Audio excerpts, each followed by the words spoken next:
ನಮಸ್ಕಾರ ಎಲ್ಲರೂ ಹೆಂಗದಿರಿ ಎಲ್ಲರೂ ಆರಾಮದಿರಿ ಅಂತ ಅಂದ್ಕೊಳ್ತೀನಿ. ನಾವು ಆರಾಮದೀವಿ ನೋಡ್ರಿ. ಬರ್ರಿ ಇವತ್ತಿನ ವ್ಲಾಗ್ನ ನಾನು ಲೇಟಾಗಿ ಶುರು ಮಾಡಕತ್ತೀನಿ. ಬೆಳಗ್ಗಿನ ವ್ಲಾಗ್ ಶುರು ಮಾಡ್ಬೇಕನ್ನಿ ಆದ್ರೆ ಮಾಡೋಕ್ಕಾಗಲಿಲ್ಲ. ಈಗ ಮಧ್ಯಾಹ್ನ ಟೈಮ 1:20 ಆಗಿತ್ತು ನೋಡ್ರಿ. ಇವಾಗ ವ್ಲಾಗ್ನ ಶುರು ಮಾಡಿದ್ದೀನಿ. ಸಾನ್ವಿನ ಸ್ಕೂಲಿಂದ ಕರ್ಕೊಂಡು ಬಂದೀನಿ. ಶಾವಿಗೆ ಪಾಯಸ ಮಾಡಿದ್ನಿ, ಅದನ್ನು ತಿನ್ನಕತ್ತಾಳಕ್ಕಿ. ಇವತ್ತು ಅಡುಗೆ ಕೆಲಸ ಏನು ಜಾಸ್ತಿ ಮಾಡೋಕ್ಕೆ ಹೋಗಲಿಲ್ಲ. ಶಾವಿಗೆ ಪಾಯಸ ಮಾಡೀನಿ, ಆಮೇಲೆ ಅನ್ನ ಸಾಂಬಾರು ಮಾಡೀನಿ ಅಷ್ಟೇ.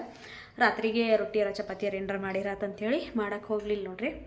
ಅಷ್ಟೇ ಕೆಲಸ ಇತ್ತಲ್ಲ, ನಾನು ಬೆಳಗ್ಗೆ ಅದಷ್ಟು ಬೇಗ ಮುಗಿಸಿದಾದ್ಮೇಲೆ ಒಂದು ಸಣ್ಣ ಪುಟ್ಟ ಕೆಲಸಗಳಿದ್ದು ಅವನಷ್ಟೇ ಮಾಡ್ಕೊಂಡು ಯಾವುದೇ ಥರ ವ್ಲಾಗ್ ಮಾಡೋಕ್ಕೆ ಹೋಗಲಿಲ್ಲ. ಈಗ ಮಧ್ಯಾಹ್ನದ ಮೇಲೆ ವ್ಲಾಗ್ ಮಾಡಿರತ್ತಂತೇಳಿ ಈಗ ಶುರು ಮಾಡಿದ್ದೀನಿ. ಈ ವ್ಲಾಗ್ನ ನಾನು ರಾತ್ರಿವರೆಗೂ ಮಾಡ್ತೀನಿ.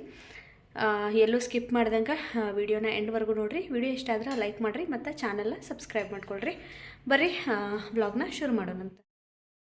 ಫ್ರೆಂಡ್ಸ್, ಈಗ ಊಟ ಮಾಡಕತ್ತೀನಿ ನೋಡ್ರಿ. ಸಾನ್ವಿ ಪಾಯಸ ತಿಂದು ಅನ್ನ ಸಾಂಬಾರು ಬ್ಯಾಡ ಅಂತ ನಾನಿವಾಗ ಅನ್ನ ಸಾಂಬಾರು ತಿನ್ನತ್ತೀನಿ. ಬೆಳಗ್ಗೆ ಶಾವಿಗೆ ಉಪ್ಪಿಟ್ಟು ಮಾಡಿದ್ನಿ ನಾಷ್ಟಕ್ಕೆ. ಇವತ್ತು ಚಪಾತಿದು ಏನು ಮಾಡಿರಲಿಲ್ಲಲ್ಲ, ಬೆಳಗ್ಗೆ ಅನ್ನ ಸಾಂಬಾರು ತಿನ್ನಲ್ಲ ಮನೆಯವ್ರ, ಹಾಗಾಗಿ ಶಾವಿಗೆ ಉಪ್ಪಿಟ್ಟು ಮಾಡಿದ್ನಿ. ಅದು ಯಾಕೋ ಇವತ್ತು ತಿನ್ನೋಕೆ ಇಷ್ಟನೇ ಆಗಲಿಲ್ಲ, ಹಾಗಾಗಿ ಒಂಚೂರು ತಿಂದಿದ್ದು ನಾನು. ಹೊಟ್ಟೆ ಹಸಿವಾಗಕತ್ತೈತಿ. ಇವಾಗ ಅನ್ನ ಸಾಂಬಾರು ಮತ್ತು ಹಪ್ಪಳ ಕರ್ಕೊಂಡಿದ್ದೇನೆ ನೋಡ್ರಿ. ಉದ್ದಿನ ಹಪ್ಪಳ ಇದ್ದು ಅನ್ನ ಸಾಂಬಾರು ಹಪ್ಪಳ ಇಷ್ಟು ಊಟ ಮಾಡಿ ನಾನು ಬಟ್ಟೆ ಮಡಿಸ್ಬೇಕು. ಬಟ್ಟೆ ಎಲ್ಲ ಒಣಗಿ ಹಾಕಿದ್ನೆಲ್ಲ ಅವನ್ನೆಲ್ಲನೂ ಓದೋ ರೂಮ್ನಾಗ ಇಟ್ಟನಿ. ಇನ್ನು ಬಟ್ಟೆ ಮಡಿಸ್ಬೇಕು, ಆಮೇಲೆ ಕಿಚನ್ ಎಲ್ಲ ಕ್ಲೀನ್ ಮಾಡಬೇಕು. ಬರೀಗ ಊಟ ಮಾಡಿ ನಾನು ಹಂಗೆ ಕೆಲಸನ ಶುರು ಮಾಡ್ತೇನಂತೆ. ಊಟ ಎಲ್ಲ ಆದಮೇಲೆ ಬಟ್ಟೆ ಮಡಿಸೋದು, ಹಾಗಾಗಿ ಬಟ್ಟೆ ಅಷ್ಟು ಮಡಿಸೆತ್ತಿಟ್ಟು ಆಮೇಲೆ ಸ್ವಲ್ಪ ಕ್ಲೀನಿಂಗ್ ಮಾಡಿರತ್ತಂತೇಳಿ ಇವಾಗ ಬಟ್ಟೆ ಎಲ್ಲ ಮಡ್ಸಕತ್ತಿದ್ನಿ. ನಾನು ಅಲ್ಲೇ ಚೇರ್ ಮೇಲೆ ಇಟ್ಟುಬಿಟ್ನಿ ಅಂದ್ರೆ ಹಾಗೆ ಇಟ್ಟೇ ಬಿಟ್ಟಿರ್ತೀನಿ. ಒಂದು ದಿವಸ ಅಂತೂ 3 ಲೋಡ್ ಬಟ್ಟೆ ಅಲ್ಲೇ ಚೇರ್ ಮೇಲೆ ಇಟ್ಬಿಟ್ಟಿದ್ದು ನೋಡ್ರಿ. ಮಡಿಸೇ ಇರಲಿಲ್ಲ, ತಂದು ಅಲ್ಲೇ ಹಾಕೋದು ಮಾಡಕತ್ತಿದ್ನಿ. ಅದಕ್ಕಾಗಿ ಇವತ್ತು ಸ್ವಲ್ಪನೇ ಬಟ್ಟೆ ಇದ್ದು ಅವನ್ನೆಲ್ಲನೂ ಮಡಿಸೆತ್ತಿಟ್ಟು ಮತ್ತು ಬೇರೆ ಕೆಲಸ ಮಾಡಿರತ್ತಂತೇಳಿ ಇವಾಗ ಬಟ್ಟೆ ಎಲ್ಲ ಮಡ್ಸಕತ್ತೀನಿ. ಸಾನ್ವಿಯೂ ಆಕಿ ಹೋಮ್ವರ್ಕ್ ಬರ್ಕೊಳಕತ್ತಿದ್ಲು. ಶಾವಿಗೆ ಪಾಯಸ ತಿಂದಿದ್ಲಕ್ಕೆ ಹೋಮ್ವರ್ಕ್ ಬರೀತಾನಂತೇಳಿ ಆಕೆ ಪಾಡಿಗೆ TV ಹಚ್ಕೊಂಡು TV ನೋಡ್ಕೊಂತ ಹೋಮ್ವರ್ಕ್ ಬರೆಯಕತ್ತಿದ್ಲು. ನಾನು ಇಲ್ಲಿ ರೂಮಲ್ಲಿ ಫಸ್ಟ್ ಇದಷ್ಟು ಬಟ್ಟೆ ಎಲ್ಲ ಮಡಿಸಿ ಆಮೇಲೆ ಈ ಕಡೆ ಒಂದು ಬುಕ್ ಇಡಾಕಂತೇಳಿ ಒಂದು ಬಾಸ್ಕೆಟ್ ಇಟ್ಟೆ ನಾನು. ಅದರೊಳಗಂತೂ ಸಾನ್ವಿ ಫುಲ್ ಎಲ್ಲ ಗಲೀಜು ಮಾಡಿಬಿಟ್ಟಾಳು. ಇವತ್ತು ಅದು ಸ್ವಲ್ಪ ಕ್ಲೀನ್ ಮಾಡ್ಬೇಕಂತ ಅನ್ಕೊಂಡು 2 ರ್ಯಾಕ್ ಒಳಗೆ ಒಂದು ರ್ಯಾಕ್ ಮೊನ್ನೆ ನಾನು ಕ್ಲೀನ್ ಮಾಡಿದ್ನಿ. ಇನ್ನೊಂದು ರ್ಯಾಕ್ ಒಳಗೆ ಫುಲ್ ಎಲ್ಲ ಬಟ್ಟೆ ಬ್ಯಾಗ್ ಇಟ್ಟನಲ್ಲ, ಅದೇನೇನು ಅಷ್ಟು ಹೊಲಸಾಗಿರೋದಿಲ್ಲ. ಒಂದು ಬಾಸ್ಕೆಟ್ ಮಾತ್ರ ಸಾನ್ವಿ ಬುಕ್ಸ್ ಏನಿಟ್ಟಿದ್ದಿಲ್ಲ ಅದೊಂದು ಫುಲ್ ಎಲ್ಲ ಮೆಸ್ ಆಗಿತ್ತು. ಹಾಗಾಗಿ ಇವತ್ತು ಅದನ್ನು ಕ್ಲೀನ್ ಮಾಡಿರತ್ತಂತೇಳಿ ಇವತ್ತು ಅದನ್ನು ಕ್ಲೀನ್ ಮಾಡಕತ್ತಿದ್ದು ನಾನು. ಈ ರ್ಯಾಕ್ಗಳಿಗಂತೂ ಒಂದು ಸ್ವಲ್ಪ ಜಂಗ್ ಹಿಡ್ದಾವ, ಉದ್ರಾತಾವು. ಅದಕ್ಕಾಗಿ ನಮ್ಮ ಮನೆಯವ್ರಿಗೊಂದು ಪೇಂಟ್ ತೊಗೊಂಡು ಬರ್ರಿ ಅಂತ ಇದ್ದೀನಿ. ಅವರ ಪೇಂಟ್ ತಂದ ಮೇಲೆ ಇದಕ್ಕೆ ಪೇಂಟ್ ಮಾಡಬೇಕು, ಆಮೇಲೆ ಮತ್ತೆ ಜೋಡಿಸ್ಕೊಳ್ಬೇಕು. ಇವಾಗ ಬಾಸ್ಕೆಟ್ ಒಳಗೆಲ್ಲ ಬುಕ್ಸ್ ಇಟ್ಟಿದ್ದೆ. ಸಾನ್ವಿಯು ಬುಕ್ಸು, ಪೆನ್ಸಿಲು, ಎರೇಸರು ಎಲ್ಲ ಎಕ್ಸ್ಟ್ರಾ ಇರೋ ಅದರೊಳಗೆ ಇಟ್ಟಿದ್ನಿ. ಹಂಗೆ ನನ್ನ ಬುಕ್ಸು, ನಮ್ಮ ಮನೆಯವ್ರ ಬುಕ್ಸನ್ನು ಇಟ್ಟಿದ್ನಿ. ಅವನು ಎಲ್ಲ ನೋಡ್ರಿ ನಾನು ನೀಟಾಗಿ ಜೋಡಿಸೇ ಇಟ್ಟಿದ್ನಿ. ನಾನಂತೂ ಎದಕ್ಕೂ ಹಿಡ್ದೇ ಇಲ್ಲ ಅದನ್ನು. ಸಾನ್ವಿ ಮಾತ್ರ ತೊಗೊಳ್ಳೋದು, ಅದ್ರಾಗ ಏನಾದರೂ ಬುಕ್ ತೊಗೊಳ್ಳೋದು, ಬರೆಯೋದು, ಹಿಂಗೆ ಮಾಡಿ ಎಲ್ಲನೂ ಹಾಳು ಮಾಡಿಬಿಟ್ಟಿದ್ಲು ಅದನ್ನು. ಅದು ನೋಡೋಕ್ಕೇನೋ ಚಂದ ಕಾಣಿಸತ್ತಿರಲಿಲ್ಲ ರ್ಯಾಕ್ ಒಳಗೆ. ಅದಕ್ಕೆಲ್ಲನೂ ಕ್ಲೀನ್ ಮಾಡಕತ್ತಿದ್ನಿ. ಎಲ್ಲನೂ ನೋಡಿ ಬೇಕಾಗಿದ್ದು ಇಟ್ಕೊಂಡು ಬ್ಯಾಡಾಗಿದ್ದೆಲ್ಲ ಅವಾಗ ಯಾಕತ್ತಿದ್ನಿ ನಾನು ಅಷ್ಟು ಹಾಸ್ಪಿಟಲ್ ಫೈಲ್ಸ್ ಇದ್ದು ಅವನ್ನೆಲ್ಲನೂ ನೋಡಿ ತೆಗೆದಿಟ್ಕೊಂಡು ಆಮೇಲೆ ಸಾನ್ವಿ ಬುಕ್ಸು ನರ್ಸರಿ LKG ಎಲ್ಲ ಬುಕ್ಸ್ ಅದಾವಕ್ಕಿವ. ಹಾಗಾಗಿ ಅವನನ್ನು ಎಲ್ಲ ಸ್ಟೋರಿ ಮತ್ತು ರೈಮ್ಸ್ ಬುಕ್ಕು ಅವನ್ನೆಲ್ಲನೂ ನೋಡಿ ಅವನನ್ನು ಇಟ್ಕೊಂಡು ಯಾವಾಗಾರ ಹೇಳ್ಕೊಟ್ರಾಯ್ತು ಅಂತೇಳಿ. ಆಮೇಲೆ ಎಕ್ಸ್ಟ್ರಾ ಎರೇಸರು, ಆಮೇಲೆ ಶಾರ್ಪ್ನರು ಎಲ್ಲನೂ ಒಂದೊಂದು ಡಬ್ಬಿ ಒಳಗೆ ಹಾಕಿಟ್ನಿ. ಆ ಪೌಚ್ ಒಳಗೆ ಫುಲ್ ಎಲ್ಲ ಸಾನ್ವಿ ಹೇರ್ ಬ್ಯಾಂಡ್ ಅದಾವು, ಅವನನ್ನು ಎಲ್ಲ ಹಾಕಿಟ್ಟು ಇಲ್ಲಿ ಜಗ್ ಏನು ಕಾಣಿಸತ್ತಲ್ಲ ಇದ್ರದ್ದು ತುಂಬ ಎಲ್ಲ ಪೆನ್ಸಿಲು, ಆಮೇಲೆ ಸ್ಕೆಚ್ ಪೆನ್ನು ಇದ್ದು ಅವನು ಎಲ್ಲನೂ ಹಾಕಿ ರ್ಯಾಕ್ ಒಳಗೆ ಬಾಸ್ಕೆಟ್ ಇಟ್ಟು ನೋಡ್ರಿ. ಈ ಡಬ್ಬಿ ಏನು ಕಾಣತ್ತಲ್ಲ ಇದ್ರೊಳಗೆ ಎಕ್ಸ್ಟ್ರಾ ಗ್ರೋಸರಿ ಮೊನ್ನೆ ಏನು ಡಿಮಾರ್ಟಿಂದ ತೊಗೊಂಡು ಬಂದಿದ್ನಲ್ಲ ಆ ಎಕ್ಸ್ಟ್ರಾ ಗ್ರೋಸರಿ ಎಲ್ಲ ಅದ್ರೊಳಗೆ ಫಿಲ್ ಮಾಡಿ ಇಟ್ಟನಿ. ಅದನ್ನೆಲ್ಲ ಕ್ಲೀನ್ ಮಾಡಿ ಬಂದು ಇವಾಗ ಶೇಂಗಾ ಪುಡಿ ಮತ್ತು ಗುರೆಳ್ ಪುಡಿ 2 ಖಾಲಿ ಆಗಿತ್ತು, ಅದನ್ನು ಸ್ವಲ್ಪ ಮಾಡಿಟ್ಕೊಂಡ್ರಾತಂಥೇಳಿ ಇವಾಗ ಮಾಡಕತ್ತೀನಿ ನೋಡ್ರಿ. ಮಧ್ಯಾಹ್ನದ ಮೇಲೆ ಏನು ಕೆಲಸ ಇರಲಿಲ್ಲ, ಅದಕ್ಕಾಗಿ ಇದಷ್ಟು ಮಾಡಿ ಇಟ್ಕೊಂಡ್ರೆ ನನಗೆ ಅಡುಗೆ ಮಾಡುವಾಗ ಈಸಿ ಆಗ್ತದಂತೇಳಿ ಪುಡಿ ಮಾಡಿ ಇಟ್ಕೊಳಕತ್ತೀನಿ. ಶೇಂಗಾ ಎಲ್ಲ ಸ್ವಲ್ಪ ಜಾಸ್ತಿನೇ ತೊಗೊಂಡು ಬಂದಿದ್ನಲ್ಲ ನಾನು, ಹಾಗಾಗಿ ಪುಡಿ ಮಾಡಿ ಇಟ್ಕೊಳತ್ತೀನಿ ನೋಡ್ರಿ. ಈ ರೀತಿ ನಾವು ಮುಂಚೆನ ಮಾಡಿ ಇಟ್ಕೊಂಡಿವಿ ಅಂದ್ರೆ ಪಲ್ಯ ಮಾಡುವಾಗೆಲ್ಲ ಬೇಗ ನಾವು ಪಲ್ಯ ಮಾಡಿಬಿಡ್ಬೋದು. ಆವಾಗ ಹುರ್ಕೊಂಡು ಆವಾಗ ಪುಡಿ ಮಾಡಿ ಮಾಡ್ತೇವಂದ್ರೆ ಅದು ಸ್ವಲ್ಪ ಸ್ವಲ್ಪ ಲೇಟ್ ಆಕತಿ. ನಮ್ಮ ಸೈಡ್ದವರೆಲ್ಲ ಹಿಂಗೆ ನೋಡ್ರಿ, ಗುರೆಳ್ ಪುಡಿ ಮತ್ತು ಶೇಂಗಾ ಪುಡಿ ಅಂತೂ ಯಾವಾಗಲೂ ಮಾಡಿ ಇಟ್ಕೊಂಡಿರ್ತಾರೋ. ನಾನು ಹಂಗೆ ಮುಂಚೆ ಎಲ್ಲ ನಾನು ಒಂದು 15-20 ದಿವ್ಸಕ್ಕೆ ಆಗುವಷ್ಟು ಮಾಡಿಟ್ಕೋತಿದ್ನಿ. ಆದ್ರೆ ಇವಾಗೆಲ್ಲ ಅಷ್ಟೆಲ್ಲ ಮಾಡ್ಕೊಳ್ಳೋಂಗಿಲ್ಲ. ಒಂದು ವಾರಕ್ಕೆ ಒಂದು ಸರಿ ಮಾಡ್ಕೊಂಡ್ಬಿಡ್ತೀನಿ ಫ್ರೆಶ್ಶಾಗಿ. ಸ್ವಲ್ಪನೇ ಮಾಡ್ಕೊಂಡಿರ್ತಾನೆ ನೋಡ್ರಿ. ಜಾಸ್ತಿ ದಿವಸ ನಾವು ಇಟ್ಟಿವಿ ಅಂದ್ರೆ ಒಂಥರ ಸ್ಮೆಲ್ ಬಂದಂಗೆ ಆಕತಿ. ಹಾಗಾಗಿ ಒಂದು ವಾರಕ್ಕೆ ಆಗುವಷ್ಟು ಅಷ್ಟೇ ನಾನು ಮಾಡ್ಕೊಂಡಿರ್ತೀನಿ. ಗುರೆಳಂತೂ ಇಲ್ಲಿ ನಮಗೆ ಸಿಗಂಗೇ ಇಲ್ಲ ನಮ್ಮ ಏರಿಯಾದಾಗ. ನಾನು ಹಂಗಾಗಿ ಊರಿಂದನೇ ಒಂದು ಅರ್ಧ kg ಗುರೆಳ್ ತಂದು ಇಟ್ಕೊಂಡ್ಬಿಟ್ಟೇನಿ ಫ್ರಿಜ್ ಒಳಗೆ. ಸ್ವಲ್ಪನೇ ಈ ರೀತಿ ಹುರಿದು ಪುಡಿ ಮಾಡಿ ಯೂಸ್ ಮಾಡ್ಕೋತೀನಿ. ಖಾಲಿ ಅದು ಅಂದ್ರೆ ಮತ್ತು ಊರಿಂದನೇ ನಾನು ಗುರೆಳ್ ತೊಗೊಂಡು ಬಂದಿರ್ತೀನಿ ನೋಡ್ರಿ. ಶೇಂಗಾ ಎಲ್ಲ ಹುರಿದಿಟ್ನಿ, ಹಂಗೆ ಗುರೆಳನ್ನು ಹುರ್ಕೊಂಡು ಇವಾಗ ಅದಕ್ಕೆ ಸ್ವಲ್ಪ ನಾನು ಜೀರಿಗೆ ಮತ್ತು ಮೆಣಸು ಎರಡೂ ಹುರಿದು ಹಾಕಿರ್ತೀನಿ. ಇವೆರಡೂ ಹಾಕೋದ್ರಿಂದ ಪಲ್ಯಕ್ಕೆ ಟೇಸ್ಟ್ ಎಕ್ಸ್ಟ್ರಾ ಬರ್ತದೆ ಅಂತ ಹೇಳ್ಬೋದು. ಹಾಗಾಗಿ ನಾನು ಇವೆರಡನ್ನೂ ಹುರಿದು ಸ್ವಲ್ಪ ಒಂದೊಂದು ಚಮಚ ಅಷ್ಟೇ ತೊಗೊಂಡಿರ್ತೇನೆ. ಅವ್ನು ಹುರಿದು ಗುರೆಳಕ್ಕನ ಸೇರಿಸಿ ಪುಡಿ ಮಾಡಿ ಇಟ್ಕೊಂಡಿರ್ತೇನೆ ನೋಡ್ರಿ. ಒಂಥರ ಸ್ಮೆಲ್ಲೂ ಚೆನ್ನಾಗಿ ಬರ್ತೈತಿ. ಅದಕ್ಕಾಗಿ ಎರಡನ್ನೂ ಹುರಿದು ಇವಾಗ ಇದು ಪೂರ್ತಿ ತಣ್ಣಗೆ ಬಿಡಾಕತ್ತೀನಿ ನಾನು. ಪುಡಿ ಮಾಡಿ ಇಟ್ಕೋಬೇಕಲ್ಲ, ಹಾಗಾಗಿ ಇದು ಪೂರ್ತಿ ಆರಾಕ್ಬಿಟ್ಟು ಹಸಿಮೆಣ್ಸಿನ್ಕಾಯಿದು ಪೇಸ್ಟನ್ನು ಖಾಲಿಯಾಗಿತ್ತು. ಹಾಗಾಗಿ ಅದನ್ನು ಸ್ವಲ್ಪ ಮಾಡ್ಕೊಂಡ್ರಾತಂತೇಳಿ ಮೆಣ್ಸಿನ್ಕಾಯಿ ತೊಗೊಂಡಿದ್ನಿ. ನಮ್ಗೆ ಹಾಲು ಕೊಡ್ತಾರಲ್ಲ ಅವ್ರ ಹತ್ರ ಮೆಣ್ಸಿನ್ಕಾಯಿ ತೊಗೊಂಡಿದ್ನಿ. ಕರೆ ಇದನ್ನು ಖಾರ ಮಾಡೇ ಇರಲಿಲ್ಲನೇ. ಇವಾಗ ಅದನ್ನು ಸ್ವಲ್ಪ ಖಾರ ಮಾಡಿಟ್ಕೊಂಡ್ರಾಯ್ತು ಅಂತೇಳಿ ಇವಾಗ ಹಸಿಮೆಣ್ಸಿನ್ಕಾಯಿ ಎಲ್ಲನೂ ಬಿಡಿಸ್ಕೊಳಕತ್ತೀನಿ. ಅದಕ್ಕೆ ಆಮೇಲೆ ಬೆಳ್ಳುಳ್ಳಿ ಬೇಕು. ಬೆಳ್ಳುಳ್ಳಿಯನ್ನು ಅಷ್ಟೇ ಅವನು ಸ್ವಲ್ಪ ಬಿಡಿಸಿ ಎತ್ತಿಟ್ಕೊಂಡು ಇವಾಗ ಹಸಿಮೆಣ್ಸಿನ್ಕಾಯಿ ಖಾರ ಮಾಡೋಕೆ ನೋಡ್ರಿ, ಅದು ಏನು ತೆವಿ ಇಟ್ಟಿದ್ನಲ್ಲ ಅದಕ್ಕನ ಈ ಮೆಣ್ಸಿನ್ಕಾಯಿನೆಲ್ಲನೂ ತೊಳೆದು ಒರೆಸಿ ಇವಾಗ ನಾನು ಹಾಕ್ಕೊಳಕತ್ತೀನಿ. ಇವು ಸ್ವಲ್ಪ ಖಾರ ಜಾಸ್ತಿ ಅದಾವೆ, ಹಾಗಾಗಿ ನಾನು ಸ್ವಲ್ಪ ಮಾಡ್ಕೊಳಕತ್ತೀನಿ. ಸ್ವಲ್ಪ ಅಡುಗೆಗೆ ಯೂಸ್ ಮಾಡೋಕೆ ಇಟ್ಕೊಂಡಿದ್ದೀನಿ. ಖಾರ ಎಲ್ಲ ಮೆಣಸಿನ್ಕಾಯಿ ಎಲ್ಲ ಹಾಕಿ ಇವಾಗ ಸ್ವಲ್ಪ ಇದಕ್ಕೆ ಎಣ್ಣೆ ಹಾಕಿ ನಾವು ಫ್ರೈ ಮಾಡ್ಕೋಬೇಕು. ಈ ರೀತಿ ನಾವು ಫ್ರೈ ಮಾಡ್ಕೊಳ್ಳೋದ್ರಿಂದ ಎಣ್ಣೆ ಹಾಕಿ ಫ್ರೈ ಮಾಡಿ ನಾವು ಆಮೇಲೆ ಖಾರ ಮಾಡ್ಕೊಳ್ಳೋದ್ರಿಂದ ಸ್ವಲ್ಪ ಜಾಸ್ತಿ ದಿವಸ ಇಟ್ಕೋಬೋದು, ಫ್ರಿಜ್ ಇಲ್ಲ ಅಂದರು. ಇವಾಗ ನಮ್ಮ ಮನೆಗೆ ಫ್ರಿಜ್ ಇರೋದ್ರಿಂದ ನಡಿತತಿ. ಆದರೂ ನನಗೆ ಇದೇ ಥರ ಖಾರ ಮಾಡಿ ರೂಢಿಯಾಗಿಬಿಟ್ಟತ್ತಲ್ಲ, ಹಾಗಾಗಿ ನಾನು ಎಣ್ಣೆ ಹಾಕಿ ಹುರಿದನ್ನು ಮಾಡ್ಕೊಂಡಿರ್ತೀನಿ. ಜಾಸ್ತಿ ಖಾರದವು ಮೆಣಸಿನ್ಕಾಯಿ ಅಂದ್ರೆ ಈ ರೀತಿ ನಾವು ಎಣ್ಣೆ ಹಾಕಿ ಹುರಿಯೋದ್ರಿಂದ ಖಾರ ಸ್ವಲ್ಪ ಕಡಿಮೆ ಆಗ್ತತಿ. ಹಾಗಾಗಿ ಎಲ್ಲನೂ ಹುರಿದು ಅವನನ್ನು ನಾನು ತಣ್ಣಗೆ ಹಾಕಿಬಿಟ್ಟನಿ. ಇವಾಗ ಏನಾವಾಗಲೇ ನಾವು ಶೇಂಗಾ ಮತ್ತು ಗುರೆಳ ಎಲ್ಲನೂ ರೆಡಿ ಮಾಡಿ ಇಟ್ಕೊಂಡಿದ್ದೀವಲ್ಲ, ಅವನಿವಾಗ ಮಿಕ್ಸಿಗೆ ಹಾಕ್ಕೊಂಡ್ರೆ ಪುಡಿ ರೆಡಿ ಆಯಿತು. ಖಾರಕ್ಕೆ ಬೆಳ್ಳುಳ್ಳಿ ಬೇಕಾಗಿತ್ತಲ್ಲ, ಬೆಳ್ಳುಳ್ಳಿಯನ್ನು ಎಲ್ಲ ಬಿಡಿಸಿ ಇಟ್ಕೊಂಡಿದ್ದೀನಿ. ಇವಾಗ ಎರಡೂ ಆರಿದ್ದು ನೋಡ್ರಿ. ಫಸ್ಟ್ ಶೇಂಗಾ ಕಾಳು ಹಾಕ್ಕೊಂಡು ನಾನು ಪುಡಿ ಮಾಡ್ಕೊಳಕತ್ತೀನಿ. ಪೂರ್ತಿ ಸಣ್ಣಗೆ ಮಾಡ್ಕೋಬಾರ್ದು, ಸ್ವಲ್ಪ ತರಿಯಾಗಿರ್ಬೇಕು, ಆ ಥರ ಮಾಡ್ಕೋಬೇಕು ನೋಡ್ರಿ. ಸಣ್ಣ ಮಾಡಿಕೊಂಡು ಒಂದು ಡಬ್ಬಿಗಾಗಿ ನಾವು ಇಟ್ಕೊಂಡಿವಿ ಅಂದ್ರೆ ಪಲ್ಯಕ್ಕೆ ಹೀರೆಕಾಯಿ ಪಲ್ಯಕ್ಕೆ ಕ್ಯಾಪ್ಸಿಕಮ್ಮು ಆಮೇಲೆ ಬದ್ನಿಕಾಯಿಗಂತೂ ಮೇನ್ ಬೇಕೇ ಬೇಕು. ಈ ರೀತಿ ಮಾಡಿಟ್ಕೊಂಡಿವಿ ಅಂದ್ರೆ ಪಲ್ಯ ಮಾಡುವಾಗ ಒಂದೊಂದು ಚಮಚ ಹಾಕಿದ್ರೆ ಸಾಕು. ಸ್ವಲ್ಪ ಗ್ರೇವಿ ಥರನೂ ಆಗ್ತತಿ ಪಲ್ಯ ಮತ್ತು ಟೇಸ್ಟನ್ನು ಭಾಳ ಚಲೋ ಆಕತ್ತೆ ನೋಡ್ರಿ. ಶೇಂಗಾ ಪುಡಿ ರೆಡಿ ಆಯಿತು. ಇವಾಗ ಗುರೆಳನ್ನು ಅಷ್ಟೇ, ಗುರೆಳು ಜೀರಿಗೆ ಮೆಣಸು ಹುರಿದಿಟ್ಕೊಂಡಿದ್ನಲ್ಲ ಅವನನ್ನು ಹಾಕಿ ಇವಾಗ ನಾನು ಅವನು ಸ್ವಲ್ಪ ತರ್ತರಿಯಾಗಿ ಪುಡಿ ಮಾಡ್ಕೊಂಡಿದ್ದೀನಿ. ಮಾಡಿ ಅದನ್ನು ಒಂದು ಡಬ್ಬಿಗೆ ಹಾಕಿ ಎತ್ತಿಟ್ಕೊಳಕತ್ತೀನಿ ನೋಡ್ರಿ. ಆ ಡಬ್ಬಿಗಳ ಡಿಮಾರ್ಟಿಂದ ನಾನು ಬೆಲ್ಲ ತೊಗೊಂಡು ಬಂದಿದ್ನಿ. ಬೆಲ್ಲದ ಅಚ್ಚು ಬರ್ತಾವಲ್ಲ ಸಣ್ಣ ಆವಾಗಿನೂ ನೋಡ್ರಿ ಅವು ಖಾಲಿ ಆದಂಗೆ ಹಂಗೆ ಇಟ್ಕೊಂಡಿದ್ದೆ. ನಾನು ಒಂದು 5 ಡಬ್ಬಿ ಆಗಿದ್ದಾವ. ಇವಾಗಂತೂ ಆ ಥರ ಬೆಲ್ಲ ತರೋದು ನಿಲ್ಲಿಸ್ಬಿಟ್ಟೆ ನಾನು. ನಮ್ಮ ಮನೆಯವರು ತಿನ್ನುವಾರು, ಹಾಗಾಗಿ ಒಂದು 5 ಡಬ್ಬಿ ಆದಮೇಲೆ ಸ್ಟಾಪ್ ಮಾಡಿಬಿಟ್ರೆ ನೋಡ್ರಿ.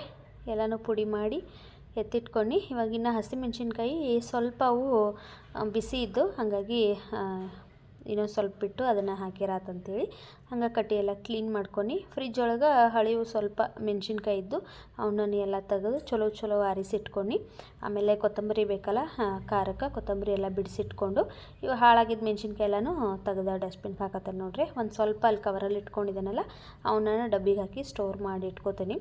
ಮೆಣಸಿನ್ಕಾಯಿ ಖಾರ ಇದ್ದು ಅಂದ್ರೆ ಭಾಳ ದಿವಸ ಬರ್ತಾವೆ, ಅಂದರೆ 2 ಹಾಕ್ಯಾರ ಸಾಕಾಗ್ತತಿ. ಖಾರ ಇಲ್ಲಂದ್ರೆ ಬೇಗ ಖಾಲಿಯಾಗಿಬಿಡ್ತಾವೆ. ಇವು ಸ್ವಲ್ಪ ಖಾರ ಇದ್ದು ನೋಡ್ರಿ, ಹಾಗಾಗಿ ಡಬ್ಬಿಗೆ ಹಾಕಿ ತುಂಬೆಲ್ಲ ತೆಗೆದು ಡಬ್ಬಿಗೆ ಹಾಕಿ ನಾನು ಫ್ರಿಜ್ಜಲ್ಲಿ ಇಟ್ಕೊಳಕತ್ತೀನಿ ನೋಡ್ರಿ. ಪೌಡ್ರನ್ನು ರೆಡಿ ಆಗೈತಿ. ಇನ್ನು ಖಾರ ಅಷ್ಟೇ ಮಾಡ್ಕೋಬೇಕು. ಖಾರನೂ ಅಷ್ಟೇ ನಾನು ಮಾಡೋದು ಒಂದು ಶಾರ್ಟ್ ವಿಡಿಯೋದಲ್ಲಿ ಶೇರ್ ಮಾಡಿದ್ನಿ, ಅದರ ಲಾಂಗ್ ವಿಡಿಯೋದಲ್ಲಿ ಶೇರ್ ಮಾಡಿರಲಿಲ್ಲ, ಹಾಗಾಗಿ ಇವತ್ತು ಶೇರ್ ಮಾಡತ್ತೇನೆ ನೋಡ್ರಿ. ಮೆಣಸಿನ್ಕಾಯಿನ ಹುರಿದಿಟ್ಟಿರುವಂಥ ಮೆಣಸಿನ್ಕಾಯಿನ ಇವಾಗ ನಾನು ಮಿಕ್ಸಿ ಜಾರಿಗೆ ಸೇರಿಸ್ಕೊಳಕತ್ತೀನಿ. ಆಮೇಲೆ ಇದಕ್ಕೆ ಸ್ವಲ್ಪ ಬೆಳ್ಳುಳ್ಳಿ ಹಾಕ್ಕೊಂಡಿದ್ದೀನಿ. ಆಮೇಲೆ ಒಂಚೂರು ಶುಂಠಿ ಹಾಕ್ಕೊಳತ್ತೀನಿ ನೋಡ್ರಿ. ಕೊತ್ತಂಬರಿ ಸೊಪ್ಪು, ಜೀರಿಗೆ ಮತ್ತು ಉಪ್ಪು ಹಾಕೋಬೇಕು ನೋಡ್ರಿ. ಒಂದು ಅರ್ಧ ಚಮಚದಷ್ಟು ಜೀರಿಗೆ ಹಾಕ್ಕೊಂಡಿದ್ದೀನಿ. ಆಮೇಲೆ ಕಲ್ಲುಪ್ಪು ಹಾಕ್ಕೊಂಡಿದ್ದೀನಿ ನೋಡ್ರಿ. ಇಷ್ಟು ಹಾಕಿ ನಾವು ಇದನ್ನು ತರ್ತರಿಯಾಗಿ ಪೇಸ್ಟ್ ಮಾಡ್ಕೋಬೇಕು. ನೀರದ್ದು ಏನು ಸೇರಿಸ್ಬಾರ್ದು, ಅದಕ್ಕೆ ಹಂಗೆ ತರ್ತರಿಯಾಗಿ ರುಬ್ಕೋಬೇಕು ನೋಡ್ರಿ. ಇವಾಗ ಖಾರನೂ ರೆಡಿ ಆಯಿತು. ಇನ್ನು ಡಬ್ಬಿಗೆ ಹಾಕಿಟ್ಕೊಂಡ್ರೆ ನಾವು ಮಜ್ಜಿಗೆ ಸಾರೋದೆಲ್ಲ ಮಾಡ್ತೇವಲ್ಲ, ಆವಾಗ ಸ್ವಲ್ಪ ಈಸಿ ಆಗ್ತೈತಿ ಬೇಗ ಮಾಡೋಕೆ. ಇದನ್ನು ನಾನು ಸ್ಟೋರ್ ಮಾಡಿ ಎತ್ತಿಟ್ಕೋತೀನಿ. ನನಗೆ ಕೈ ಮೊದಲ ಇನ್ಫೆಕ್ಷನ್ ಐತಿ. ಆದ್ರೆ ನಾನಿವತ್ತು ಮರೆತು ಏನು ಮಾಡಿಬಿಟ್ನಿ ಅಂದ್ರೆ, ಈ ಸೌಟಿಲೆ ತೆಗ್ಯಾತೀನಲ್ಲ, ತೆಗೆದಾದ್ಮೇಲೆ ಲಾಸ್ಟಿಗೆ ಒಂಚೂರು ಅದು ಮಿಕ್ಸಿ ಜಾರ್ ಒಳಗೆ ಅಂಟ್ಕೊಂಡಿತ್ತು ಖಾರ. ಅದನ್ನು ಯಾಕೆ ವೇಸ್ಟ್ ಮಾಡೋದು ಅಂತೇಳಿ ಕೈಯಿಂದ ತೆಗೆದುಬಿಟ್ನಿ. ನನಗಂತೂ ಸಿಕ್ಕಾಪಟ್ಟೆ ಕೈ ಉರಿ ಸ್ಟಾರ್ಟ್ ಆಗಿಬಿಡ್ತು. ನಾನು 1 ಅವರ್ ಏನು ಕೆಲಸನ ಮಾಡಲಿಲ್ಲ ನೋಡ್ರಿ, ಅಷ್ಟು ಉರಿ ಬಂತು. ನನಗೆ ಅಳೋದೊಂದ ಬಾಕಿ ಉಳಿದಿತ್ತು, ಅಷ್ಟರ ಮಟ್ಟಿಗೆ ಕೈ ಉರಿಯಾಕಿತ್ತು. ಕ್ರೀಮ್ ಹಚ್ಕೊಂಡು ಆಮೇಲೆ ಕರ್ಚಿಫನ್ನು ನೀರಾಗ ತೋಯಿಸಿ ಅದನ್ನೂ ಸುತ್ತಿಟ್ಕೊಂಡು ಕೂತ್ಕೊಂಡು, ಆಮೇಲೆ ಚೊಂಬಲ್ಲಿ ಒಂದು ಸ್ವಲ್ಪ ನೀರು ಇಟ್ಕೊಂಡು ಅದ್ರಾಗೂ ಕೈ ಎತ್ಕೊಂಡು ಕೂತ್ಕೊಂಡು, ಅಷ್ಟಾದ್ರೂ ಕಡಿಮೆ ಆಗಲಿಲ್ಲ. ಸುಮಾರು ಹೊತ್ತಾದ್ಮೇಲೆ ಕಡಿಮೆ ಆತದು. ನಾನು ಮರೆತ ಹಂಗೆ ಮಾಡಿಬಿಟ್ಟು ನೋಡ್ರಿ. ಇವತ್ತು 1 ಅವರ್ ನನಗೆ ಕೆಲಸ ಮಾಡೋಕ್ಕೆ ವೇಸ್ಟ್ ಆಯಿತು ಫ್ರೆಂಡ್ಸ್. ಈಗ ಟೈಮ್ ಬಂದು 5 ಗಂಟೆ ಆಗೈತೆ ನೋಡ್ರಿ. ಆವಾಗೇ ಕೆಲಸ ಮುಗಿತಂದ 4:15ಗೆ ನಾನು ಹಸಿಮೆಣ್ಸಿನ್ಕಾಯಿ ಪೇಸ್ಟ್ನ ಹಿಂಗೆ ಕೈಲೇ ತೆಗೆದು ಡಬ್ಬಿ ಒಳಗೆ ತುಂಬಿಟ್ನೆಲ್ಲ. ಕೈ ಅಂತೂ ಸಿಕ್ಕಾಪಟ್ಟೆ ಉರಿಯಾಕತ್ತೈತಿ, ತಡ್ಕೊಳಕ್ಕೆ ಆಗವತ್ತು, ಅಷ್ಟು ಉರಿಯಾಕತ್ತೈತಿ. ಅದಕ್ಕೆ ಕರ್ಚಿಫ್ನ ನೋಡ್ರಿ ಇಲ್ಲೇ ಹಸಿ ಮಾಡ್ಕೊಂಡೇನಿ. ಹಸಿ ಮಾಡಿಕೊಂಡು ಇಷ್ಟೊತ್ತನ ಸುತ್ತಿಟ್ಕೊಂಡು ಕೂತ್ಕೊಂಡು, ಆದ್ರೂ ಇದೇನು ಕಡಿಮೆನೇ ಆಗವತ್ತು. ಟೈಮಿಗೆ 5 ಗಂಟೆ ಆಯಿತು. ಇನ್ನು ಮನೆ ಕಸ ಗುಡಿಸ್ಬೇಕು. ಪಾತ್ರೆ ಏನಿಲ್ಲ, ಎಲ್ಲ ತೊಳೆದನಿ. ಪಾತ್ರೆ ಏನು ತೊಳೆಯೋವಿಲ್ಲ. ಕಸ ಗುಡಿಸಿ ದೇವ್ರಿಗೆ ದೀಪ ಹಚ್ಚಿ ನಾನು ರಾತ್ರಿ ಅಡುಗೆಗೆ ಏನಾದರೂ ಮಾಡಬೇಕು. ರೊಟ್ಟಿ ಮಾಡಲೇ ಚಪಾತಿ ಮಾಡಲೇ ಏನು ಗೊತ್ತಾಗೋದು ನೋಡೋಣಂತ. ಏನಾದರೂ ಮಾಡ್ತೇನೆ. ಇನ್ನು ಸಾಂಬಾರು ಐತಿ ಬೆಳಗ್ಗೆ ಮಾಡಿದ್ದು. ಆಮೇಲೆ ರೈಸನು ಒಂದು ಸ್ವಲ್ಪ ಐತಿ. ಶಾವಿಗೆ ಪಾಯಸ ಮಾಡಿದ್ನಲ್ಲ, ಅದು ಜಾಸ್ತಿನೇ ಐತಿ. ಹಾಗಾಗಿ ನಮ್ಮ ಮನೆಯವ್ರಿಗೆ ಕೇಳ್ತೀನಿ, ರೊಟ್ಟಿ ಮಾಡಂತಂದ್ರೆ ಮಾಡ್ತೀನಿ, ಇಲ್ಲಂತಂದ್ರೆ ಇಲ್ಲ. ಬೇರೆ ಏನಾದರೂ ಕೆಲ್ಸಗಳು ಮಾಡ್ಕೋತೀನಿ. ಈ ಕೈ ಉರಿದ ಕೈರೆ ನನಗಂತೂ ಏನೂ ಮಾಡೋಕ್ಕಾಗತ್ತೆ ನೋಡ್ರಿ, ಅಷ್ಟು ಸಿಕ್ಕಾಪಟ್ಟೆ ಉರಿ ಆಗ್ತೈತಿ. ಮೊದಲೇ ಈ ಕೈ ನಂದು ಇನ್ಫೆಕ್ಷನ್ ಆಗಿರ್ತೈತಿ ಅವಾಗಲೂ. ಆದರೆ ಇವತ್ತು ನಾ ಏನು ಅಂದ್ಕೊಂಡು, ಅದು ಮೆಣಸಿನ್ಕಾಯಿನ ಖಾರ ಇಲ್ಲನೋ ನಡೀತದೆ, ನಾನೇನು ಜಾಸ್ತಿ ಹೊತ್ತು ಮುಟ್ಟಂಗಿಲ್ಲ, ಬರೀ ಹಿಂಗೆ ತೆಗೆದು ಹಿಂಗೆ ಇಟ್ಬಿಡ್ತೀನಿ ಅಂತ ಅಂದ್ಕೊಂಡು ಮುಟ್ಟಿರ ನನಗೆ ಎಷ್ಟು ಉರಿ ಆಕತ್ತೈತೆ ಅಂದರೆ ಸಿಕ್ಕಾಪಟ್ಟೆ ಉರಿ ಆಗ್ತೈತೆ ನೋಡ್ರಿ ಕೈಯ. ಅದಕ್ಕೆ ಇದನ್ನು ಹಸಿ ಮಾಡ್ಕೊಂಡು ಬಂದು ಹಂಗೆ ಹಿಡ್ಕೊಂಡು ಕೂತ್ಕೊಂಡಿದ್ದೀನಿ. ಆದರೂ ಇದು ಬಿಸಿ ಅನ್ಸಕತ್ತೈತಿ, ಅಷ್ಟರ ಮಟ್ಟಿಗೆ ಕೈ ಉರಿ ಆಕತ್ತೈತೆ ನೋಡ್ರಿ. ಈ ಕೈಗೇನಿಲ್ಲ, ಈ ಕೈ ಮಾತ್ರ ಫುಲ್ಲು ಉರಿ ಆಕತ್ತೈತಿ. ಸಾನ್ವಿನೂ ಹೊರಗಡೆ ಆಟ ಆಡಕತ್ತಾಳು, ಸ್ನಿಗ್ಧ ಸಾನ್ವಿ ಇಬ್ಬರು. ಇನ್ನು ನಾನು ಮನೆ ಕಸ ಗುಡಿಸ್ಬೇಕು. ಗುಡಿಸಿ ನಾನು ನೋಡ್ತೀನಿ ರಾತ್ರಿಗೆ ಏನಾದರೂ ಅಡುಗೆ ಮಾಡೋದಾದ್ರೆ ಮಾಡ್ತೀನಿ, ಇಲ್ಲಾಂದ್ರೆ ಬೇಸನ್ ಉಂಡೆ ಮಾಡ್ಬೇಕಂತ ಅಂದ್ಕೊಂಡಿದ್ದೇನೆ. ಇವತ್ತು ತಿನ್ಬೇಕಂತ ಅನ್ಸಕತ್ತೈತಿ. ನಮ್ಮ ಮನೆಯಾಗ ಸಾನ್ವಿಗೆ ಸ್ವೀಟ್ ಅಂದ್ರೆ ಭಾಳ ಇಷ್ಟ. ಕಡಲೆ ಹಿಟ್ಟು ಐತಿ, ಸಕ್ಕರೆ ತುಪ್ಪ ಎಲ್ಲ ಐತಿ. ಹಾಗಾಗಿ ಟ್ರೈ ಮಾಡಿರತ್ತಂತ ಒಂದು ಸರಿನೂ ನಾನು ಮಾಡಿಲ್ಲ. ಅದಕ್ಕಾಗಿ ಸರಿ ಮೊದಲು ಒಂದು ಸ್ವಲ್ಪ ಮಾಡಿ ನೋಡ್ತೀನಿ. ಇಷ್ಟ ಆದ್ರೆ ಅಂದ್ರೆ ಚಲೋ ಬಂದ್ರೆ, ಪರ್ಫೆಕ್ಟಾಗಿ ಬಂದ್ರೆ ನೆಕ್ಸ್ಟ್ ಟೈಮ್ ಮಾಡ್ತೀನಿ. ಚಲೋ ಬರಲಿಲ್ಲ ಅಂದ್ರೆ ಮಾಡೋಂಗಿಲ್ಲ ನೋಡ್ರಿ. ಹಾಗಾಗಿ ಇವತ್ತು ಅಡುಗೆ ಕೆಲಸ ಇರಲಿಲ್ಲ ಹತ್ರ ಟ್ರೈ ಮಾಡ್ಬೇಕಂತ ಅಂದ್ಕೊಂಡೇನಿ. ಅಕಸ್ಮಾತ್ ಇವತ್ತು ರೊಟ್ಟಿ ಮಾಡಂತಂದ್ರೆ ಇವತ್ತು ಮಾಡೋಂಗಿಲ್ಲ, ನಾಳೆ ಮಾಡ್ತೀನಿ. ನಾಳೆ ಮಧ್ಯಾಹ್ನ ಫ್ರೀ ಇರ್ತಾನಲ್ಲ, ಆವಾಗ ಬೇಸನ್ ಉಂಡೆ ಮಾಡ್ತಾನೆ ನೋಡ್ರಿ. ನೋಡೋಣಂತ ಹೆಂಗೆ ಬರ್ತಾವೆ ಗೊತ್ತಿಲ್ಲ. ನಾನಂತೂ ಒಂದು ಸರಿನೂ ಟ್ರೈ ಮಾಡೋಕ್ಕೆ ಹೋಗಿಲ್ಲ. ಇವಾಗ ಟ್ರೈ ಮಾಡ್ತೀನಿ. ಚಲೋ ಆದ್ರೆ ರೆಸಿಪಿನ ಶೇರ್ ಮಾಡ್ತೀನಿ, ಚಲೋ ಆಗಲಿಲ್ಲ ಅಂದ್ರೆ ಶೇರ್ ಮಾಡೋಂಗಿಲ್ಲ. ಒಟ್ಟಿನಲ್ಲಿ ಟ್ರೈ ಮಾಡ್ತೀನಿ. ಈಗ ಮೊದಲು ಮನೆ ಕಸ ಗುಡಿಸಿ ಚಹಾ ಮಾಡ್ಕೊಂಡು ಕುಡಿತೀನಿ. ಯಾಕಂದ್ರೆ ಚಹಾ ಕುಡ್ದಿಲ್ಲ ಬೆಳಗ್ಗೆನೂ, ಅದಕ್ಕಾಗಿ ಈಗ ಚಹಾ ಮಾಡ್ಕೊಂಡು ಕುಡಿದು ಇನ್ನು ಕೆಲಸನ. ಕೈ ಉರಿ ಕಡಿಮೆ ಆಗ್ಲಿಕ್ಕೆ ನೋಡ್ರಿ ಕ್ರೀಮ್ ಹಚ್ಕೊಂಡಿದ್ದೀನಿ. ಸ್ವಲ್ಪ ಜಾಸ್ತಿನ ಹಚ್ಕೊಂಡಿದ್ದೀನಿ. ಹಚ್ಕೊಂಡು ಕೂತ್ಕೊಂಡು ಆದರೂ ಜಾಸ್ತಿ ಉರಿಯಾಕತ್ತಿತ್ತು. ಅದು ಉರಿ ಕಡಿಮೆ ಆಗೋವರೆಗೂ ಕೂತ್ಕೊಂಡು ಆಮೇಲೆ ಸ್ವಲ್ಪ ಕಡಿಮೆ ಆದಂಗೆ ಅನಿಸ್ತು. ಆವಾಗ ಫುಲ್ ಕೈಯೆಲ್ಲ ತೊಳ್ಕೊಂಡು ಬಂದು ಮನೆಯೆಲ್ಲ ಕಸ ಗುಡಿಸೀನಿ. ಕಸ ಗುಡಿಸಿ ನಾನು ಮುಖ ತೊಳ್ಕೊಂಡು ರೆಡಿಯಾಗಿ ಇವಾಗ ದೇವರಿಗೆ ದೀಪ ಹಚ್ಚಾಕತ್ತೀನಿ ನೋಡ್ರಿ. ದೀಪ ಹಚ್ಚಿ ಇನ್ನು ಚಹಾ ಮಾಡ್ಕೊಂಡು ಕುಡಿಬೇಕು. ಫಸ್ಟು ಚಹಾ ಮಾಡ್ಕೊಂಡು ಕುಡ್ದಾದ್ಮೇಲೆ ನಾನು ಕೆಲಸ ಏನು ಮಾಡಬೇಕು ಕೇಳಬೇಕು ನಮ್ಮ ಮನೆಯವ್ರಿಗೆ ಫೋನ್ ಮಾಡಿ. ರೊಟ್ಟಿ ಮಾಡಂದ್ರೆ ಮಾಡಬೇಕು, ಇಲ್ಲ ಬೇಸನ್ ಉಂಡೆ ಮಾಡ್ಬೇಕು ನೋಡ್ರಿ.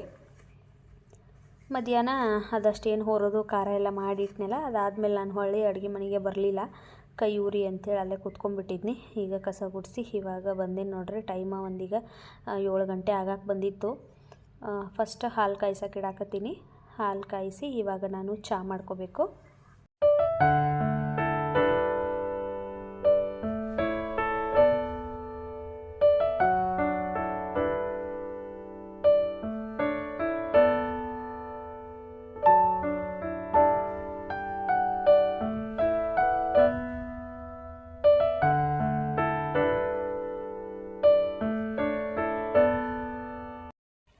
ನಾ ಇವಾಗ ಚಹಾ ಮಾಡೋಕೆ ಇಟ್ಕೊಂಡಿದ್ದೇನೆ ನೋಡ್ರಿ. ಇಟ್ಕೊಂಡು ಡಿಮಾರ್ಟಿಂದ ಚಿರೋಟಿ ರವೆ ತೊಗೊಂಡು ಬಂದಿದ್ನಲ್ಲ, ಅದನ್ನು ಇವಾಗ ಡಬ್ಬಿಗೆ ಹಾಕಿ ಇಟ್ಕೊಳಕತ್ತೀನಿ. ಅದು ಡಬ್ಬಿ ಒಳಗೆ ಉತ್ತತ್ತಿದ್ದು ಅವೆಲ್ಲ ಖಾಲಿಗಿದ್ದು, ಹಾಗಾಗಿ ತೊಳೆದು ನೀರು ಸೋರಕ್ಕಂತೇಳಿ ಇಟ್ಟಿದ್ನಿ. ಇವಾಗ ಒಂದು ಒಣಗಿರೋ ಬಟ್ಟೆಯಿಂದ ಒರೆಸಿ ಚಿರೋಟಿ ರವೆನ ಹಾಕಿಡಾಕತ್ತೀನಿ.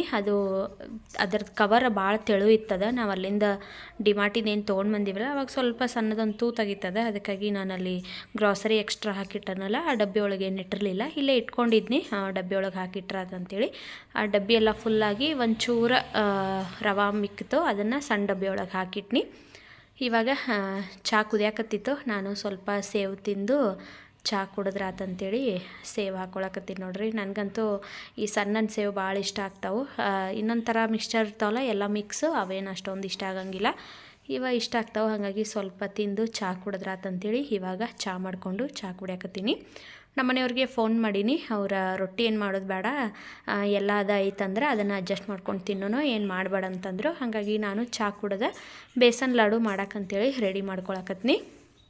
ಒಂದು ಬಾಳ್ಗಿಗೆ ನೋಡ್ರಿ, ಮೊದಲ ಒಂದು ಸ್ವಲ್ಪ ತುಪ್ಪ ಹಾಕ್ಕೊಂಡಿದ್ದೆ. ನಾನು ಒಂದೇ ಸರಿ ಹಾಕ್ಕೊಂಡಿಲ್ಲ, ಒಂದು ಸ್ವಲ್ಪನ ಹಾಕಿ ಮಾಡ್ಕೊಳಕತ್ತೀನಿ. ಮೊದಲು 1-2 ಚಮಚದಷ್ಟು ಹಾಕ್ಕೊಂಡು ಇವಾಗ ಅದಕ್ಕೆ 1 ಕಪ್ಪಷ್ಟು ನಾನು ಕಡ್ಲೆ ಹಿಟ್ಟು ಹಾಕ್ಕೊಂಡಿದ್ದೀನಿ. ಕಡ್ಲೆ ಹಿಟ್ಟು ಹಾಕಿ ನಾವು ಇದನ್ನು ಮಿಕ್ಸ್ ಮಾಡ್ಕೋಬೇಕು, ಚೆಂದಾಗ ಹುರ್ಕೋಬೇಕು ನೋಡ್ರಿ. ಸಿಮ್ಮಲ್ಲೇ ಇಟ್ಕೋಬೇಕು, ಹೈ ಫ್ಲೇಮ್ ಒಳಗೆ ಇಟ್ಕೋಬೇಡ್ರಿ. ಸಿಮ್ಮಲ್ಲೇ ಇಟ್ಕೊಂಡು ನೀಟಾಗಿ ತುಪ್ಪದೊಳಗೆ ಮಿಕ್ಸ್ ಆಗೋ ಥರ ನೋಡ್ರಿ, ಈ ರೀತಿ ನಾವು ಮಿಕ್ಸ್ ಮಾಡ್ಕೋಬೇಕು. ಇವಾಗ ಮತ್ತೆ ನಾನು 1 ಚಮಚದಷ್ಟು ತುಪ್ಪ ಹಾಕ್ಕೊಂಡಿದ್ದೀನಿ. ತುಪ್ಪ ಹಾಕಿ ಮತ್ತೆ ಮಿಕ್ಸ್ ಮಾಡ್ಕೊಳಕತ್ತೀನಿ. ಹಿಂಗೆ ಇನ್ನೊಂದು ಸ್ವಲ್ಪ ಹೊತ್ತು ಹುರಿದು ಮತ್ತು ತುಪ್ಪ ಕಡಿಮೆ ಅನಿಸಿರೆ ಇನ್ನೊಂದು ಸ್ವಲ್ಪ ಹಾಕೋಬೇಕು. ಇಲ್ಲಂತಂದ್ರೆ ನೀವು ಹಂಗನ ಫ್ರೈ ಮಾಡ್ಕೋಬೇಕು. ನನಗೆ ಒಂಚೂರು ತುಪ್ಪ ಕಡಿಮೆ ಅಂತ ಅನಿಸ್ತು, ಹಾಗಾಗಿ ಇನ್ನೊಂದು ಚಮಚ ಹಾಕ್ಕೊಂಡು ನಾನಿವಾಗ ಈ ರೀತಿ ಇದನ್ನು ಚೆಂದಾಗ ಹುರ್ಕೊಳತ್ತೇನೆ ನೋಡ್ರಿ. ಒಂಚೂರು ಗಂಟಾಗಬಾರ್ದಿದ್ದು, ಆ ರೀತಿ ನಾವು ಇದನ್ನು ಫ್ರೈ ಮಾಡ್ಕೋಬೇಕು. ಇದು ಪೂರ್ತಿ ಫ್ರೈ ಆದಮೇಲೆ ನೋಡ್ರಿ ಈ ರೀತಿ ಮೆಲ್ಟ್ ಆದಂಗೆ ಆಗ್ತತಿ. ಕೋವಾ ಇರ್ತತಲ್ಲ ಆ ರೀತಿ ಆಗ್ತದೆ ನೋಡ್ರಿ. ನಾವು ಇದನ್ನು ಸಿಮ್ಮಲ್ಲೇ ಇಟ್ಕೊಂಡು ಹುರಿಬೇಕು. ಎಲ್ಲ ಪೂರ್ತಿ ಹುರಿದಾದ್ಮೇಲೆ ಇದನ್ನು ನಾವು ತಣ್ಣಗೆ ಬಿಡಬೇಕು. ಈ ಬಾಳಿಗೆನೂ ಸಿಕ್ಕಾಪಟ್ಟೆ ಬಿಸಿಯಾಗಿತ್ತಲ್ಲ, ಹಾಗಾಗಿ ಅದರೊಳಗೆ ಇದ್ದರೆ ಎಲ್ಲ ಒಂಥರ ಬ್ರೌನ್ ಕಲರ್ ಆಗಕತ್ತಿತ್ತದ, ಸೀದೋಗೋ ಥರ ಆಗತ್ತಿತ್ತು. ಅದಕ್ಕಾಗಿ ನಾನೊಂದು ಸಪ್ರೇಟ್ ಪ್ಲೇಟಿಗೆ ಹಾಕಿ ಇದನ್ನು ಆರಕ್ಕೆ ಬಿಡತ್ತೀನಿ. ಮತ್ತು ಈ ರೀತಿ ನಾವು ದೊಡ್ಡ ಪ್ಲೇಟ್ ಒಳಗೆ ಹಾಕಿ ಆರಕ್ಕೆ ಬಿಡೋದ್ರಿಂದ ಬೇಗನೂ ಆರ್ತತಿ. ಅದಕ್ಕಾಗಿ ಒಂದು ಪ್ಲೇಟ್ ಒಳಗೆ ಹಾಕಿ ಇದನ್ನು ಆರಕ್ಕೆ ಬಿಡಾಕತ್ತೀನಿ. ನಾವು ಬಿಸಿ ಇದ್ದಾಗನ ಸಕ್ಕರೆ ಪೌಡ್ರನ್ನ ಸೇರಿಸ್ಕೋಬಾರ್ದು. ಆ ರೀತಿ ಸೇರಿಸ್ಕೊಂಡಿವಿ ಅಂತಂದ್ರೆ ಸಕ್ಕರೆ ಎಲ್ಲ ಬಿಸಿ ಇದ್ದಾಗ ಕರಿಗ್ದಂಗಾಗಿ ಒಂಥರ ಅಂಟಂಟಾಗಿಬಿಡ್ತತಿ. ಹಾಗಾಗಿ ಇದನ್ನು ಆರಕ್ಕೆ ಬಿಡಬೇಕು ಕಂಪ್ಲೀಟಾಗಿ. ನೋಡ್ರಿ ಈ ರೀತಿ ನಾನು ಸ್ಪ್ರೆಡ್ ಮಾಡಿ ಆರಕ್ಕೆ ಬಿಡಾಕತ್ತೀನಿ. ಇದು ಜಾಸ್ತಿ ಹೊತ್ತೇನು ಟೈಮ್ ತೊಗೊಳ್ಳಿಲ್ಲ, ಬೇಗ ಆರಿಬಿಡ್ತು. ನಾವು ಜಾಸ್ತಿ ಕ್ವಾಂಟಿಟಿ ಒಳಗೆ ಮಾಡತ್ತೇವಂದ್ರೆ ಸ್ವಲ್ಪ ಒಂದು 15-20 ನಿಮಿಷ ಬಿಡಬೇಕಾಗ್ತತಿ. ಇದೊಂದು 10 ನಿಮಿಷದೊಳಗೆ ಆರಿಬಿಡ್ತು ನೋಡ್ರಿ. ಇವಾಗ ನಾನು ಇದಕ್ಕೆ 1 ಕಪ್ಪು ಕಡಲೆ ಹಿಟ್ಟು ತೊಗೊಂಡಿನಲ್ಲ, ಅದರ 3/4 ಕಪ್ಪಷ್ಟು ನಾನು ಸಕ್ಕರೆ ತೊಗೊಂಡಿದ್ದೀನಿ. ಆಮೇಲೆ 4 ಏಲಕ್ಕಿ ಹಾಕ್ಕೊಂಡಿದ್ದೇನೆ ನೋಡ್ರಿ. ಹಾಕಿ ಇದನ್ನು ನಾನು ಸಣ್ಣಗೆ ಪುಡಿ ಮಾಡ್ಕೊಂಡಿದ್ದೀನಿ. ಸಕ್ಕರೆ ಪುಡಿ ರೆಡಿ ಆಯಿತು. ಅಷ್ಟೊತ್ತಿಗಾಗಲೇ ಈ ಕಡೆ ಏನು ಆರಕ್ಕೆ ಬಿಟ್ಟಿದ್ನೆಲ್ಲ ಹಿಟ್ಟು ಅದು ಆರಿತ್ತು. ಇವಾಗ ಅದಕ್ಕೆ ಸ್ವಲ್ಪನ ಸಕ್ಕರೆ ಪುಡಿ ಹಾಕ್ಕೊಂಡು ನಾನು ಮಿಕ್ಸ್ ಮಾಡ್ಕೊಳಕತ್ತೀನಿ. ಈ ರೀತಿ ನೋಡ್ರಿ, ಸ್ವಲ್ಪ ಸಕ್ಕರೆ ಪುಡಿ ಹಾಕ್ಕೊಂಡು ಮಿಕ್ಸ್ ಮಾಡ್ಕೋಬೇಕು. ಕಡಿಮೆ ಅನ್ಸಿರೆ ಇನ್ನೊಂದು ಚೂರು ಸಕ್ಕರೆ ಪುಡಿನ ಆ್ಯಡ್ ಮಾಡ್ಕೊತ ನಾವು ಕಲಿಸ್ಕೊತ ಹೋಗಬೇಕು. ತೆಳು ಅನ್ಸಿರ ಅದು ಗಟ್ಟಿ ಆಗೋವರೆಗೂ ಸಕ್ಕರೆ ಪುಡಿನ ಹಾಕ್ರಿ.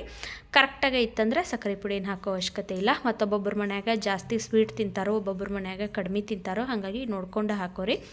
ನಾನು ಇದಕ್ಕೆ ಪೂರ್ತಿ 3/4 ಕಪ್ಪಷ್ಟು ಸಕ್ಕರೆನ ಹಾಕ್ಕೊಂಡಿದ್ದೆ ನೋಡ್ರಿ. 1 ಕಪ್ಪಿಗೆ 3/4 ಕಪ್ಪಷ್ಟು ಕರೆಕ್ಟಾಗಿ ಅಳತೆ ಆಯಿತು.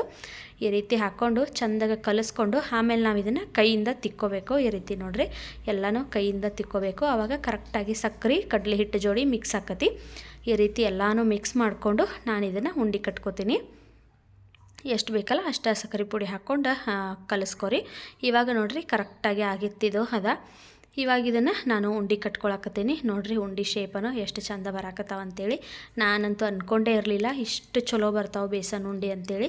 ನಾನು ಎಲ್ಲಿ ಕೆಟ್ಟು ಬಿಡ್ತಾವೇನೋ ಅಂತ ಅಂದ್ಕೊಂಡಿದ್ನಿ, ಆದರೆ ಕರೆಕ್ಟಾಗಿ ಅದು ನೋಡ್ರಿ. ಮತ್ತು ಟೇಸ್ಟನು ಅಷ್ಟೇ ಅಗದಿ ಮಸ್ತಾಗಿದ್ದು.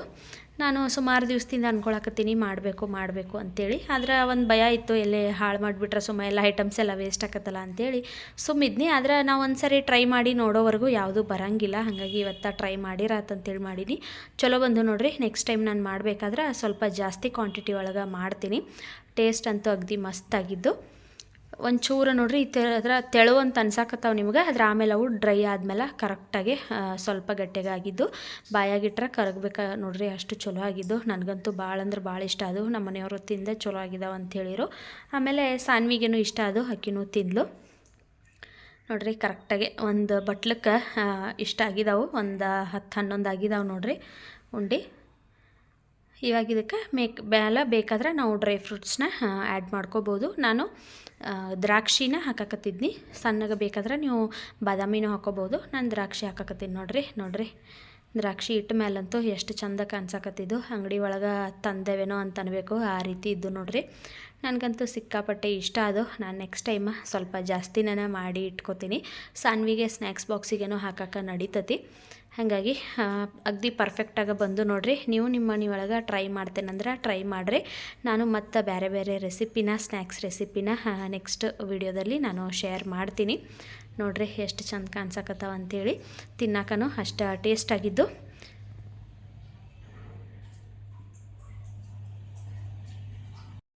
ಇವಾಗ ಊಟ ಎಲ್ಲ ಮುಗೀತು ನೋಡಿರಿ, ಇನ್ನೇನು ಮಲ್ಕೋಬೇಕು. ಸಾನ್ವಿ ಅಂತೂ ಆಲ್ರೆಡಿ ಮಲ್ಕೊಂಡ್ಲು.